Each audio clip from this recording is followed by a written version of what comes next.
ምክንያቱም እኔ ፈለገን የመሳደብም የመናገርም አቅሙ ሞራሉም አይኖረኝም፣ ሊኖረኝም አይችልም። የታዘብኩትን ግን ሚዲያ ላይ ለምን እንደዚህ እንደተባለበት ሪዝኑን ተናግሬያለሁ።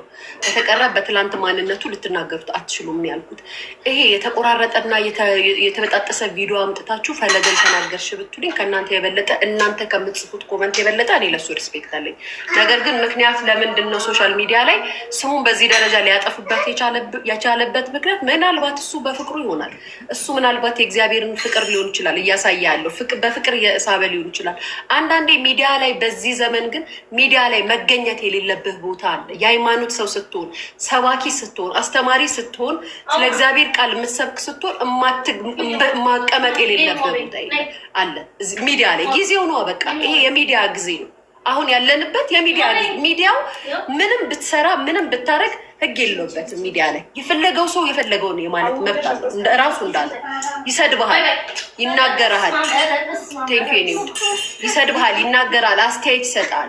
እንደዛ ነው ሀሳቤን የሰጠው።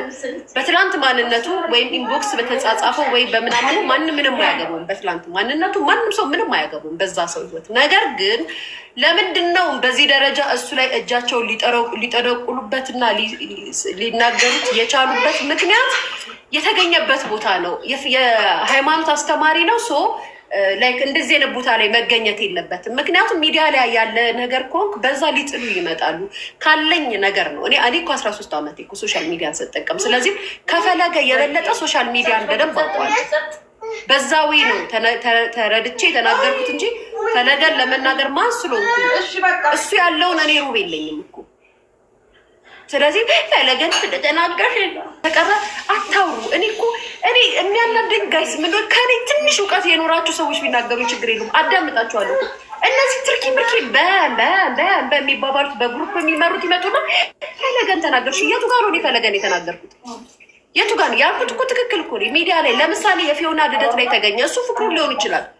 ማንም ሰው ለምሳሌ ቤቴ ድግስ ቢኖር እነኔ እኮ ነፍስ አባቴን ጠራለሁ። ቤቴ አልጠራም እንዴ? ጠራለሁ። ነገር ግን የምትገኝበት ቦታ ወደ ሚዲያ የሚመጣ ሚዲያ ላይ የሚታይ ነገር ከሆነ ያስተቻል። የፈለገው ሰው የሃይማኖት ክርክር አለ፣ የሃይማኖት ሽኩቻ አለ፣ የሃይማኖት ፉክክር አለ።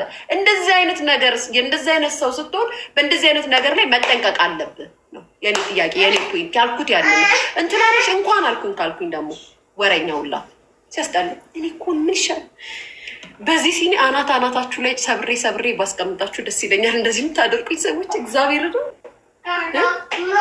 በዚህ ደረጃ በመጥፎ ነገር አትዩት። እኔ ለተለያየሁት ነገር ነው መልስ የሰጠሁት እንጂ በዚህ ሰዓት ፈለገ ላይ የሆነ ላይክ የሶሻል ሚዲያ እንትን ቢያነሱበት ከእናንተ በላይ እኔ ነኝ ድምፅ ልሆን ነው የምችለው። ከእናንተ ኮመንት በላይ እኔ ነኝ ልናገርለት የምችለው። ግን የተሰማኝን ደግሞ አስተያየት ሰጥቻለሁ። አጭታችሁት ያስደረገው የሚገኝቡበት ቦታ ነው እንደዚህ ያስደረገው ብዬ የተናገርኳትን አውጥተው ልታቀሳስሩ ማን ይሰማቸዋል? አንቺ አትናደጂ። እኔ ፍቅር እኔ ምንም አልናደድም።